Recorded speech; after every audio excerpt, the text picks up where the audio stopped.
आप सभी का एक बार फिर से बहुत-बहुत स्वागत है हिस्ट्री मॉक टेस्ट 4 में। आज के टॉपिक है हमारा गुप्तकाल। पिछले जो मॉक टेस्ट था हमारा उसका टॉपिक था बुद्ध धर्म और जैन धर्म। तो आज के टॉपिक में बहुत ही इंपॉर्टेंट सवाल आपके लिए होने वाले हैं जो आपके एग्जाम के लिए बहुत ज़रूरी हैं। यहाँ से सीधे-सीधे सवाल आपको मिलने वाले हैं। बेसिक चीज़ें इसमें कवर नहीं की जाती हैं। हमारी कोशिश होती है कि जो बहुत टफ हैं आपको हर बुक में नहीं मिलने वाले सवाल हैं ऑथेंटिक बुक से जो मॉक टेस्ट आपके लिए बनाया जाता है इसलिए ताकि आपके एग्जाम में आपको बहुत सारी हेल्प मिले। तो चलिए शुरू करते हैं। तो पहला प्रश्न है राजा रानी प्रकार के सिक्के किस गुप्त शासक ने चलाए थे? तो राइट आंसर हो जाएगा चंद्रगुप्त। देखिए यहाँ पे चंद्रगुप्त लिखा है तो इसका तात्पर्य यहाँ पे चंद्रगुप्त प्रथम ही होगा। अगर चंद्रगुप्त द्वितीय के बारे में बात की जाएगी तो उसके सामने या तो द्वितीय लिखा होगा या विक्रमादित्य लिखा होगा। तो कंफ्यूज नहीं होना है। तो चंद्रगुप्त प्रथम था, इसने चलाए थे राजा रानी प्रकार के सिक्के। तो ऑप्शन डी इसका राइट आंसर है। गुप्त काल से सिक्कों से सवाल पूछे जाते हैं। अगला प्रश्न है ग्रहण मोक्षानुग्रह की नीति समुद्रगुप्त ने भारत के किस पार्ट में अपनाई थी अपने विरोधियों के प्रति? देखिए बहुत इंपॉर्टेंट है समुद्रगुप्त के जो सैनिक अभियान है, इन्हीं सैनिक अभियानों की वजह से इसे भारत का नेपोलियन कहा जाता है। तो ये बहुत फेमस चीज़ है कि भारत समुद्रगुप्त भारत का नेपोलियन है। ये सबको पता है लेकिन इसको डिटेल में पढ़ने की ज़रूरत है क्योंकि डिटेल में जो सवाल आएगा उसे हर कोई नहीं कर पाएगा और जो डिटेल वाले सवालों को कर देगा उसका ही सिलेक्शन होगा। तो देखिए यहाँ पे जो दक्षिण भारत के लिए जो नीति थी समुद्रगुप्त की वो थी ग्रहण मोक्षानुग्रह की। तो राइट आंसर यहाँ पे ऑप्शन बी हो जाएगा। और जो अलग अलग भारत के जो अलग अलग क्षेत्र हैं उनके लिए अलग अलग नीतियाँ थीं। तो जो आठविक राज्य थे उनके लिए प्रसवोद्धरण की थी और जो उत्तरावर्त के राज्य थे उनके लिए कन्या उपदान की उसकी जो नीति थी और जो मोनार्की स्टेट थे उनके लिए अलग थी। तो इस टाइप से उसकी अलग अलग नीतियाँ आती हैं अलग अलग क्षेत्र के राज्यों के लिए। तो ग्रहण मोक्षानुग्रह की नीति इंपॉर्टेंट है, इसको बहुत पूछता है। तो ये दक्षिण भारत के राज्यों के लिए है। यहाँ कुल 12 राज्यों से संघ से इसकी लड़ाई हुई थी। अगला सवाल देखते हैं पहला गुप्त शासक जिसने अश्वमेध यज्ञ कराया। देखिए अश्वमेध यज्ञ कई गुप्त शासकों ने कराए हैं लेकिन यहाँ पे क्या पूछा है पहला। तो पहला ऐसा शासक है वो है आपका समुद्रगुप्त। तो ऑप्शन बी इसका राइट आंसर हो जाएगा। और इसका उल्लेख कहाँ पर है? तो इसका उल्लेख है पूना अभिलेख में। प्रयाग प्रशस्ति में इसका उल्लेख नहीं है कि समुद्रगुप्त ने अश्वमेध यज्ञ कराया था। यहाँ से आपको घुमा सकता है कि समुद्रगुप्त ने अश्वमेध यज्ञ कराया था, इसका उल्लेख प्रयाग प्रशस्ति में है। सबको लगेगा कि समुद्रगुप्त ने प्रयाग प्रशस्ति लिखवाई है तो उसी में होगा, लेकिन ऐसा नहीं है। पूना अभिलेख में समुद्रगुप्त के अश्वमेध यज्ञ कराए जाने का वर्णन किया गया है और इसने बहुत महत्वपूर्ण सिक्के चलाए थे और इसे कविराज भी कहा जाता है। अगला प्रश्न है समुद्रगुप्त के विरुद्ध बनाए गए दक्षिण भारत के 12 राज्यों के संघ का प्रमुख था। बहुत इंपॉर्टेंट है, ये पूछता है सीधा सीधा। तो जो प्रसव ग्रहण मोक्षानुग्रह की नीति जो ये देखो इंडिया बना लेते हैं थोड़ा सा, तो इस इलाके के जो 12 राज्य थे इनके खिलाफ जो समुद्रगुप्त ने नीति अपनाई वो थी ग्रहण मोक्षानुग्रह की। तो यहाँ एक 12 राज्यों का संघ बना था समुद्रगुप्त को हराने के लिए और जिसका प्रमुख था विष्णुगुप्त जो कांची का राजा था। तो राइट आंसर ऑप्शन ये हो जाएगा। ये सवाल सीधा सीधा पूछता है। अगला प्रश्न है समुद्रगुप्त के संदर्भ में किस अभिलेख में कहा गया है कि वह खुश होता है तो कुबेर की तरह और गुस्सा होता है तो यमराज की तरह? तो ये आपकी ये बात है ना, ये आपकी ऐराण अभिलेख में है, ना कि प्रयाग प्रशस्ति में। ठीक है, इस टाइप के जो विरोधाभासी सवाल हैं अपवाद हैं वहाँ से सवाल ज़्यादा बनते हैं। अगला प्रश्न है निम्नलिखित में से किस गुप्त राजा का एक अन्य नाम देवगुप्त भी है? देवगुप्त भी था तो ये चंद्रगुप्त विक्रमादित्य का नाम था। देवगुप्त भी बहुत सारे नाम थे इसके। तो देवगुप्त भी था, विक्रमादित्य था, शकारी था क्योंकि शकों को हराया। और ये भारतीय इतिहास का चौथा विक्रमादित्य था। भारतीय इतिहास में कुल 17 विक्रमादित्य हुए हैं तो ये भारतीय इतिहास का चौथा विक्रमादित्य था। अगला प्रश्न देखते हैं प्रथम गुप्त सम्राट जिसने परम भागवत की उपाधि धारण की। तो प्रथम गुप्त सम्राट जिसने परम भागवत की उपाधि धारण की थी तो वो है आपका ऑप्शन ए चंद्रगुप्त। अगला सवाल देखते हैं प्रभावती गुप्ता की माता का नाम था। देखिए ये पूछता है पीसीएस में इस टाइप का सवाल पूछा था अभी रिसेंटली यूपी लोक सेवा आयोग ने किसी एग्जाम में। तो प्रभावती गुप्ता की माता का नाम था वो है आपका कुबेर नागा। देखिए चंद्रगुप्त जो विक्रमादित्य था उसकी दो पत्नियां थी।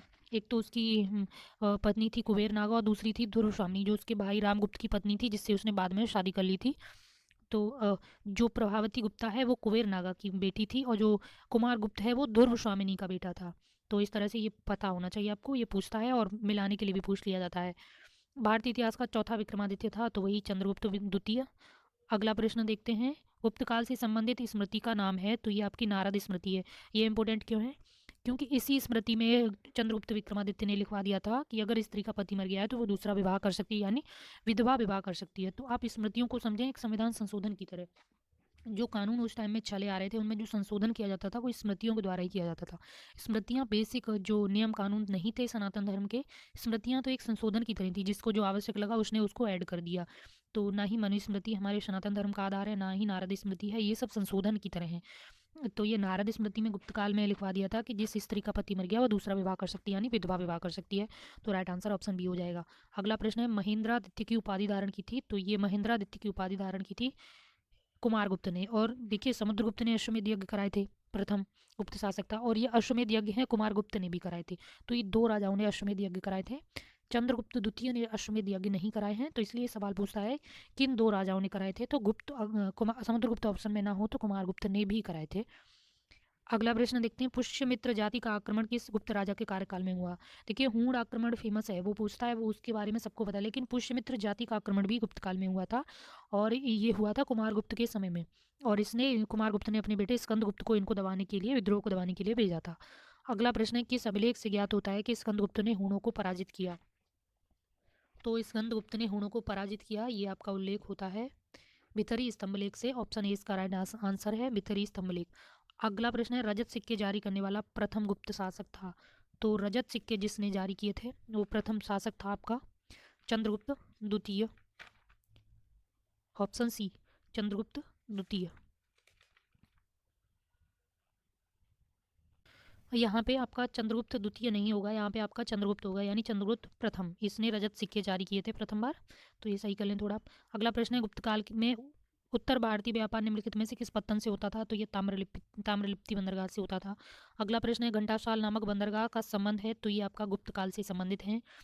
जो गुप्त काल के बंदरगाह हैं बहुत इंपॉर्टेंट है, सारे आपको रटे होने चाहिए। अगला प्रश्न है, चंद्रगुप्त के नवरत्नों में कौन फलित ज्योतिषी से संबंधित था।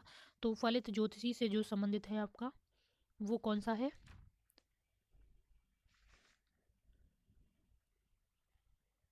ऑप्शन सी इसका राइट आंसर है, क्षपणक। अगला प्रश्न है, अधोलिखित में कौन गुप्तकालीन स्वर्ण मुद्रा है। तो दीनार आपकी स्वर्ण मुद्रा थी गुप्त काल में। अगला प्रश्न है, गुप्तकालीन रजत मुद्राओं का नाम था। तो रूपक था। गुप्त काल की रजत मुद्राएं इंपॉर्टेंट हैं क्योंकि इससे पहले रजत मुद्राएं उतना ज़्यादा नहीं चलन में थी, गुप्त काल में ये ज़्यादा चलन में आई हैं। तो ये भारतीय जो समाज उस काल का था उसको दिखाती हैं कि इस काल में जो समाज में मध्यकाल भी बहुत ही स्ट्रॉन्ग था, मध्य वर्ग भी, सॉरी मध्य वर्ग जो है समाज का, उच्च वर्ग निम्न वर्ग जो मध्य वर्ग होता है तो उसमें मध्य वर्ग स्ट्रॉन्ग था। उससे पहले मध्य वर्ग नहीं था, उच्च वर्ग और निम्न वर्ग ही थे।